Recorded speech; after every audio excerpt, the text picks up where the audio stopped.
It is November 12th, 1944. Captain Robert Weber had assumed command of the Tirpitz just a week prior, immediately setting to fortify defenses against relentless Allied bombing raids. As preparations to bolster the battleship's protection progressed, Weber anxiously monitored the skies. Reports of approaching British bombers spurred Weber into action, despite initial complacency from air defense centers. Then he saw it, well over 24 Allied Lancaster bombers approaching the Tirpitz. He sounded the alarm and ordered his men to action stations. It would be the decisive battle for Tirpitz's survival or demise. Ever since its launch, the Tirpitz posed a great threat to Allied convoys supplying the Soviet Union. Equipped with advanced weaponry and thick armor, she instilled caution among Allied forces. Britain considered it imperative to neutralize the battleship to allow its convoys to safely supply the Soviet Union. Already in September 1943, the Allies launched Operation Source, using midget submarines in an attempt to neutralize the vessel. The underwater explosions led to Tirpitz requiring repairs for 6 months.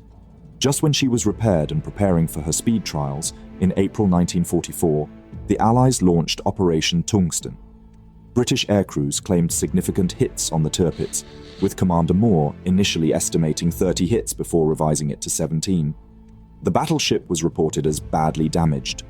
Plans for a torpedo attack were scrapped due to weather concerns and crew fatigue. In England, press hailed the attack's success, but skepticism remained regarding the extent of damage. Despite initial resistance, Admiral Fraser planned more attacks, but subsequent operations, including Planet, Brawn, and Tiger Claw, were thwarted by adverse weather. Meanwhile, German efforts aimed to restore the Tirpitz's operational readiness. Despite extensive damage, repairs progressed, with the Tirpitz deemed technically ready for operations by early June, albeit with ongoing improvements needed in anti-aircraft defenses and crew training. Fraser's reluctance stemmed from his conviction that a lightly damaged Tirpitz after a surprise attack would reduce the chances of success in subsequent assaults. The Germans' bolstering of anti-aircraft defenses and upgrading of coastal radar stations added to his concerns. On July 12th, reconnaissance confirmed the battleship's operational status, alarming the Admiralty with the speed of repairs. Operation Mascot, led by Admiral Moore, was meticulously planned with extensive naval aviation resources. However, it encountered German radar detection and electronic interference, resulting in another failed strike.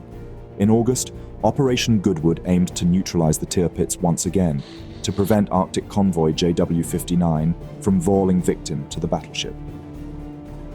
Involving two forces, it employed successive strikes to disable the battleship. It faced setbacks including crew reassignments, weather delays, and targeting concerns. Despite 4 attacks between August 22nd and 29th, only 1 hit was achieved, damaging Tirpitz's turret Bruno. Another bomb penetrated but failed to explode, while a third missed. British losses included 2 Hellcats and 4 Corsairs. The task force returned to Scapa Flow after covering convoy RA-59A.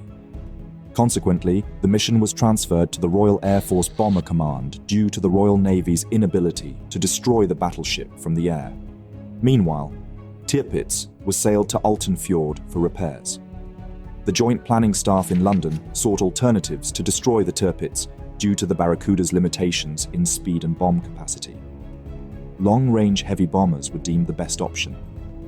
2 squadrons, the 9th and the famous Dam Busters 617th, were chosen to lead the operation.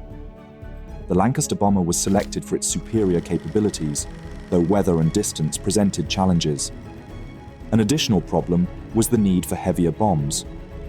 RAF Bomber Command chose to deploy Tallboy earthquake bombs and JW mines against the Tirpitz. The Tallboy bomb, weighing 5.4 ton, was designed to pierce through thick concrete, thanks to its aerodynamic design and supersonic speed. When it exploded, it caused significant seismic effects, making it perfect for hitting heavily fortified targets like the Tirpitz battleship. Captain Willie Tate was chosen to lead this, and subsequent strike forces.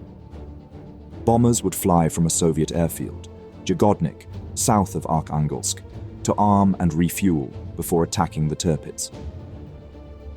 As weather reports indicated clear skies over the Kafjord on September 15th, Operation Paravane commenced, with 23 Lancasters flying at low altitude to avoid detection. The time had come for the heavy bombers to strike Tirpitz. Pilots applied full throttle to reach the necessary altitude for bomb deployment. Tallboy bombs, falling for nearly half a minute from 4,000 meters, required precise coordination. One of the Tallboy bombs penetrated the battleship's hull near the bow. The explosion caused extensive underwater damage, flooding compartments with 2,000 tons of water and damaging the ship's engines and machinery. Despite German attempts to downplay the damage, intercepted signals revealed the severity. With the Tirpitz rendered unseaworthy, it was decided to keep her in Norway as a static gun battery. She was moved to the Sobotn Channel near Tromsø, where she remained largely unprotected until her defenses could be reinforced. Aware of this vulnerability, Bomber Command planned another raid to capitalize on this window of opportunity before her defenses were strengthened. Operation Obviate, launched in late October, aimed to strike the battleship once again. A Norwegian agent had relayed Tirpitz's new mooring place. The attack was facilitated by the Tirpitz's relocation closer to Scotland. On October 29th, 32 Lancasters under the command of Captain Willie Tate released their payload, but none hit the battleship. They faced difficult circumstances, initiating the attack on the Tirpitz, unable to descend below clouds due to the need to drop bombs from high altitude to penetrate the battleship's armored deck. German defenses were on alert, anticipating the attack. The Tirpitz survived the attack, albeit with damage to its rudder and propeller shafts, rendering it permanently immobilized. Shortly after, on November 4th, Captain Wolf Junger relinquished command of the Tirpitz. His successor, Captain Robert Weber, a skilled gunnery officer, assumed leadership. With time running short before winter impeded precision bombing, Bomber Command wanted to launch one more strike. They anticipated clear skies over Tromsø on November 11th, proceeding with a new attack planning to destroy the Tirpitz, Operation Catechism. The mission closely mirrored Operation Obviate, with the only deviation being new intelligence indicating the presence of German fighters at Bardufloss airfield. By 3 a.m. on November 12th, 32 bombers under the command of Captain Willie Tate embarked from Lossiemouth, Kinross and Milltown. Flying at approximately 450 meters over the North Sea, they veered north upon reaching Shetland, making their way towards Norway. That early morning, efforts were underway to diminish the water depth beneath Tirpitz's keel, while smoke generators arrived and were being installed. New flak guns were positioned, torpedo nets deployed, and a direct communication link with the Luftwaffe established, raising hopes for timely air support. Weber harbored confidence that within 3 weeks, daylight hours would dwindle, rendering the battleship less vulnerable to aerial assaults until the onset of spring. However, until then, he yearned for overcast skies and adverse weather conditions. But that morning, bombers gathered over Lake Tornatresk. Clear skies favored bombing, but risked interception. As reports of approaching British Lancaster bombers reached the Tirpitz, Captain Robert Weber sought detailed information from the Air Defense Center in Tromsø for more data, but encountered minimal concern. Despite multiple sightings of enemy aircraft, including an incorrect report of 7 single-engine planes, the airbase at Bardufoss remained inactive. Uncertainty prevailed until Weber ordered action stations, hoisted air warning flags, and contacted the Air Defense Center again. This finally prompted a reaction, leading to an air alarm over Tromsø. Meanwhile, squadron leader Erler and his pilots, unaware of the impending threat to the Tirpitz, were preparing to fly to Alta.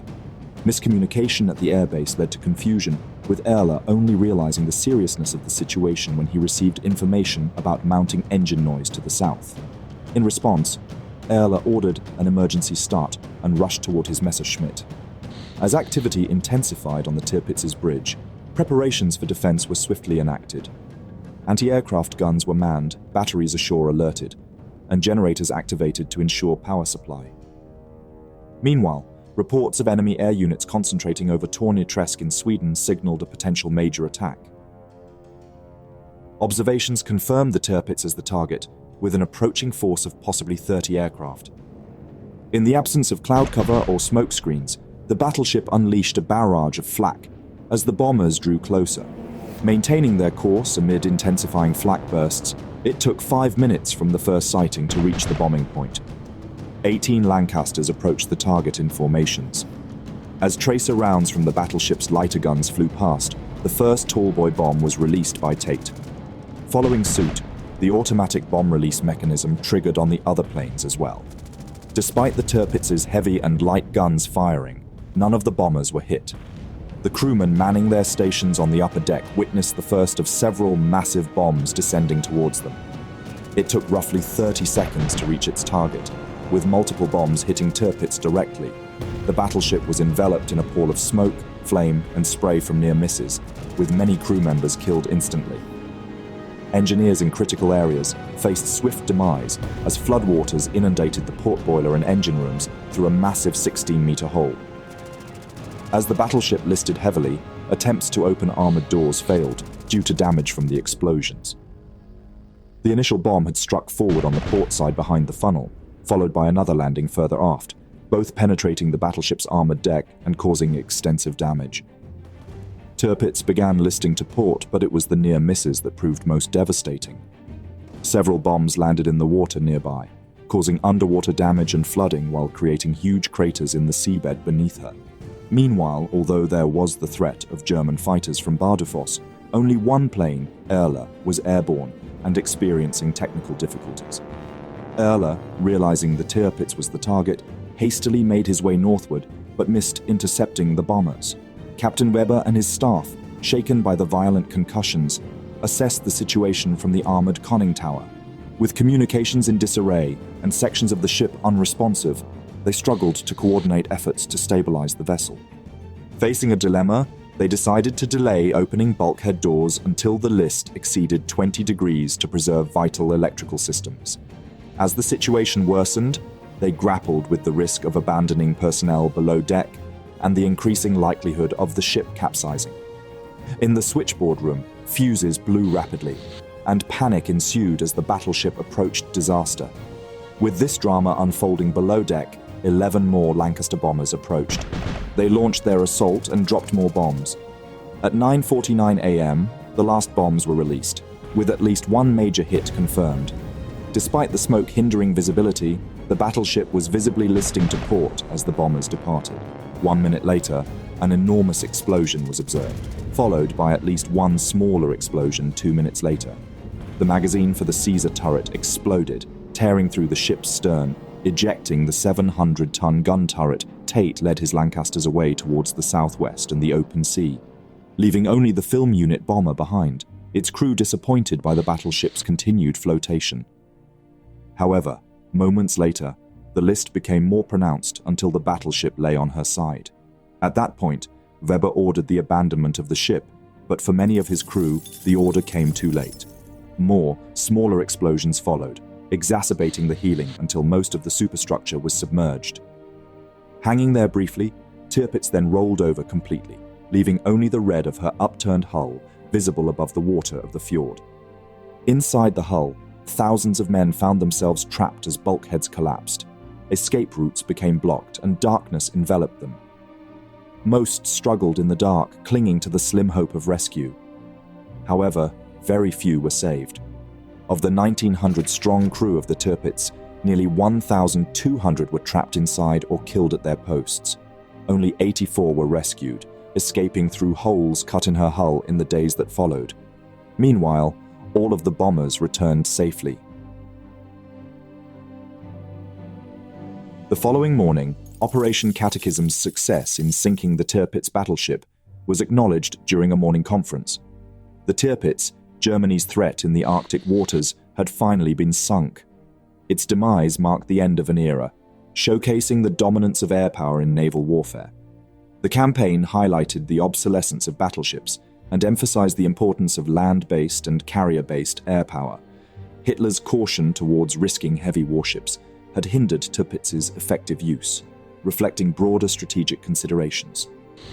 Resource constraints and lack of fuel hampered German naval strategy, limiting Tirpitz's impact on the war's outcome. Ultimately, Tirpitz's legacy symbolizes both the ambitions and limitations of German naval power in World War II. After many bombing raids, Germany's last Bismarck-class battleship was finally sunk, and within several months, the war in the European theatre would end. Thank you very much for watching this video. Please leave a like, it really helps out the channel. If there is a topic, battle, or person you would like to know more about, let me know your thoughts in a comment. I would also like to thank all my patrons and channel members for their generous support. If you enjoy House of History and you want to support my work, consider joining me on Patreon. For just $1 per month, you will already gain early access to all my videos without any in-video advertisements. Don't forget to subscribe. See you next time.